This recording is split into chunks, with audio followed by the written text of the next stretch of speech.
All right, guys. So today I wanted to talk a little bit about file management for photographers and anyone really trying to keep video and photo files for many years on end without losing information. This can be important to you. First thing I'm going to mention is that for everyone, this process can look a little bit different. It can look different depending on what you do, the type of software and hardware that you choose, as well as your preference.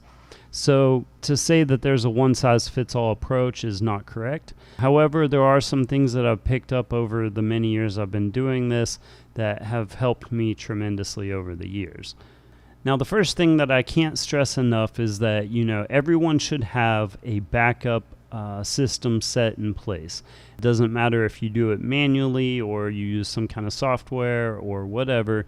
The main point is at least one other hard drive, because you never know when a hard drive is going to fail. The approach that I like to use and that most others would agree with is that you want to have at least one or two other hard drives in your location, as well as another in a completely independent location in case of something more like a fire or theft, that sort of thing, to where you can always kind of go back and at least have most of whatever you shot over the time.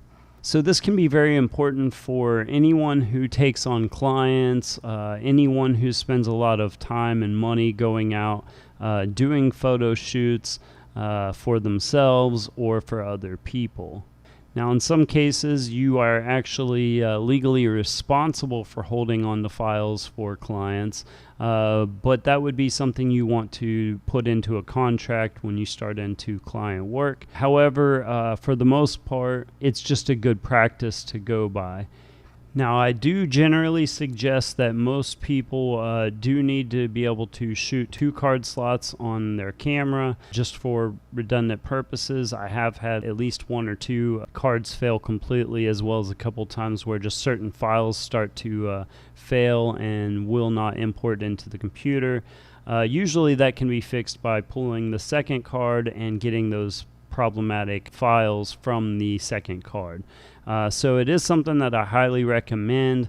I've got a video about that here where I do explain that it's not only for professionals and people who really need those important photos, but I consider it just as important for anyone who is taking photos of family and loved ones and people that they care about, as well as any travel photography or anything like that where you spend a lot of time and money getting to a location.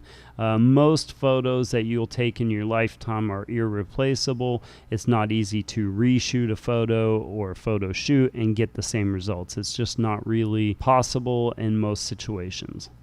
So once you have your photos on the 2 cards in your camera, when you get home, my first step that I like to do and that I highly suggest you take as well is to first copy those files immediately to a backup hard drive. And so this is a hard drive that I hardly ever plug in, only to basically put the files onto, and I hardly ever try to access it. This reduces wear and tear on the drive, that sort of thing. So I copy immediately to that hard drive, and once that is complete, I go ahead and eject that drive, and then I will go ahead and import those photos into the software of my choice. Now, my preference is Adobe Lightroom, and that doesn't really matter that much to most people. However, for me it does work very well, and I'm very happy with it after many years of using Windows and Photoshop and things like that. The cataloging aspect of that software is very good, and I really like it for that. Anyway, that's what I use, and it doesn't really matter what you're using. But the main point is that I then import the photos into the software, and I create a copy of those files onto my working computer. And I keep one copy there. So now I've got 2 copies. Once that happens and the card is finished copying over to the software and I have it on my computer, I now have it in 2 locations, and I will go ahead and put the cards back into my camera and format both of the cards. And I do this every time. I hardly ever use the card in any other way, shape, or form. I do not review images too often in the field. I definitely don't do much editing on the images, on the cards in the field.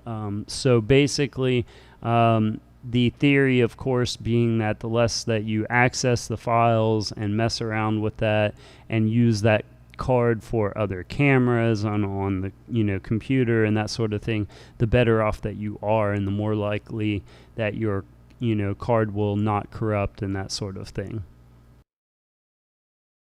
So now, one important thing that I would like to mention is that file structure is very important for everyone, but it also is different for different people. And so depending on the type of work that you do, will make a huge difference to the way that you should approach your file structures. All right, so I'm going to use my system as an example here. And so when I copy to my backup hard drive, the very first thing that I do, I actually have a folder that I have under photography.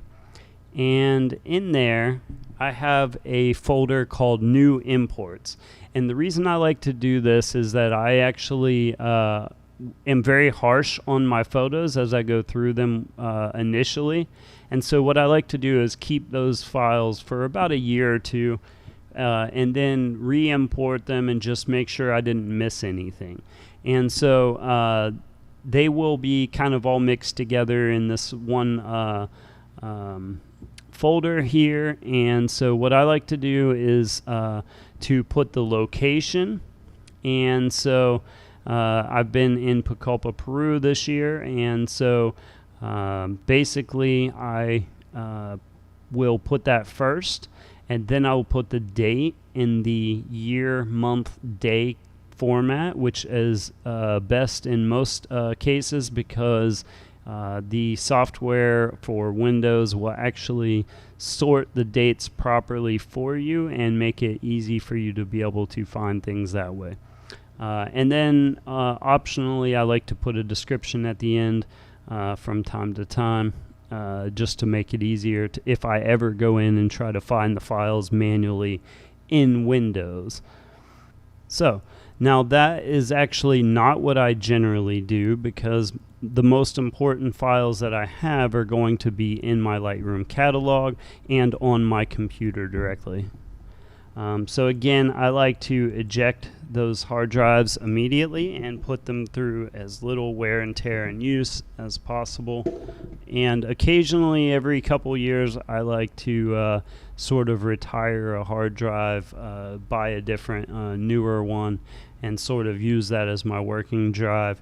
And I still use the other ones for backups and different projects and things. Now, if you're using a cataloging software like Lightroom, you want to do your file folders and structures inside of that software. This helps the software to be able to find all your files, and it may seem a little weird at first when you're coming from using Windows Explorers to basically navigate all your folder structures and such. But after you get used to it, it's actually very easy and not a big deal at all. So now Lightroom likes just import by date, and I use that system as I import through the year, and I sort of edit and delete all the files that way and figure out what I like to keep in my library. And then I will basically occasionally move it over to a more organized file structure. And you want to do this within the software if you're using that kind of cataloging software. And so, for example, here I have one folder for Peru. I don't do a lot of travel and a lot of international travel, so basically I just have one for Peru, and then different cities inside of Peru, for example. and then, so once you do that, then you can go to the date itself. And again, this goes back to the exact same folder structure that I use for my full library backup. So again, that would be location, and then date, and then, description of what I can find in that folder. Now, of course, the great thing about Lightroom and some other softwares is that you can use tagging, and that can be very convenient. And so it's something that you really want to spend some time and energy on to be able to make things easier to find, instead of going in and going to Florida and then Florida Keys and then clicking on one of those. You could actually just go to the search and type Key West, and basically all your images will show up from there. So that's actually my preferred method of finding things. However, it's nice to have your folders and your files organized in those ways as well, and that will make it much easier for you to, just kind of work and find things. Now, I did want to mention that everybody's method and workflow should be a little bit different. And so for me, the easiest way for me to find something is by its location. I can think back and remember, oh yeah, I took this photo at, Miami Beach, for example, and it makes it very easy for me to find that. Even if I had gone to Miami multiple different years, if you start with Miami, Florida, and then it will show you by the date after that, then you can more easily find it, and I just find that works for me. However, if you're doing something like wedding photography, for example, it may be easier for you to put the year, or possibly the names of the people getting married, for example, so-and-so wedding, that sort of thing. And so definitely the approach would be much different if you only shoot at the same venue all the time. Even a wedding photographer, if they shoot, all around the country, they may still actually prefer to use location, for example, because they can remember back and be like, oh yeah, that one wedding that I shot in Pittsburgh in probably 2013 or 2014. And then so they can more easily find it by location that way, even if they may not remember the person's name that they shot for. So it all depends on you and the type of work you do. However, I highly suggest that you come up with a structure that really works for you, that you could find images very quickly. And so I hope that will help some of you to sort of come up with your own solution on that. Okay, so I highly suggest to you that if the software you're using has the ability to use keywords to be able to search and find your photos, I suggest you spend the time to go in and actually input the tags in order to find the files more easily later. So for example, here I'm going to just click on one of these, and so basically what I'm looking at here, I go ahead and keyword tag the year that I shot the photo, as well as the location, using different search terms, Ancash Peru, for example, as you can see over here on the right hand side. Now that was in the Cordillera Blanca mountain range. The area is around Juarez, Peru, and the name of the lake was Laguna Perón. So these are all terms that you should put into your search terms in order to more easily find them. So for example here, I think I'm noticing that Laguna Perón is not in the list of keywords for that image. But as you could see, it tried to autofill that word as I typed it in, because I have actually tagged some of the other images with that term. So now I've added it and it goes into the keyword tag list. So that makes it very much easier to find things, and I really like being able to search in that way. Once you start adding things into the keywords, you could use things like boat and turquoise lake or whatever makes it easier for you to find it later.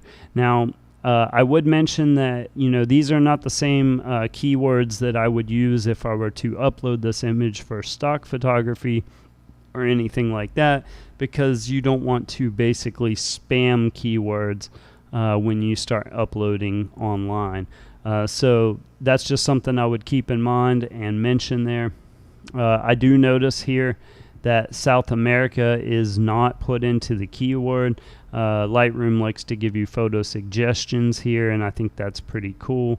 I'm going to add South America. That just makes it a little easier as well. So it's important to just make sure that you put the most important keywords in there, and that will make it much easier to find things. So inside of Lightroom, right here is where you can go to view and search by metadata. And so sometimes it's not showing up, and you go to view show filter bar using this / thing, and you can kind of get that to come and go as you wish. But let's say here you can do a search through metadata. You can search by the type of lens that you were using, the year. So there's a lot of options for you. And let's see here. If I go to text, search by animal, for example, and then animal photos will basically show up if you have done your work and put in the proper keywords as you shoot. That's basically how that system works. Now, personally, I do not keep all the photos I ever shot anymore. For a long time I did, but for the first 10 years or so, I took quite a few bad shots that I eventually decided I would never use, and I've become a lot more selective about what I keep. And so I actually went from, I think, around 20,000 images to just over 4,000 right now. So I do keep most of the images all searchable by keywords in the main library, but then also I like to do these collections where I will put certain images inside of it, and that makes it easy for me to just sort of find things that fit a certain category or niche, photos of my daughter or whatever. If I'm working on some project, sometimes I will create a folder here temporarily, a collection they call them, and I will make whatever project it is that I'm working on, and then later, if it's not something I'm going to go to and use all the time, I will usually get rid of that as well.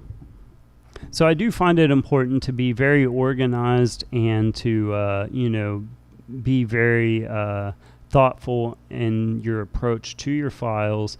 Like I said, I did go back and delete most of what I've taken over the years because I just realized that I wasn't going to use certain images, and so sometimes you do find images later, and that's why I said I like to keep images for about a year or so, and then I go back through them again and just make sure there's nothing that I missed.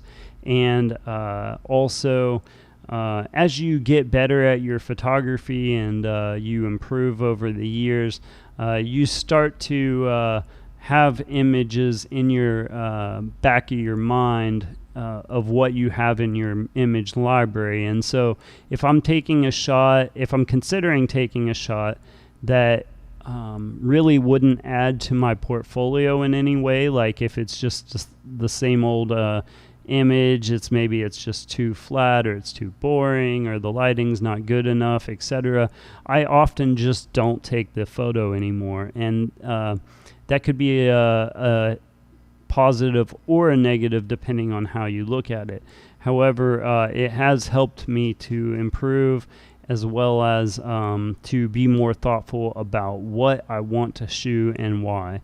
And so that actually has helped me personally, but from time to time it's very important and helpful to be very casual and just sort of to just go out on a limb and be experimental, that sort of thing. So both of those are pluses in the right situation. So I wouldn't completely limit myself or anything like that. It's just that I know sometimes that images are not something I'm going to end up using, and so it's better for me, I just don't shoot them if I know that already. So anyway, guys, I hope this video helps some of you guys out, and maybe it gives you some ideas about how you'd like to structure your files. And anyway, take care, guys, and let me know what you do with yours. Take care.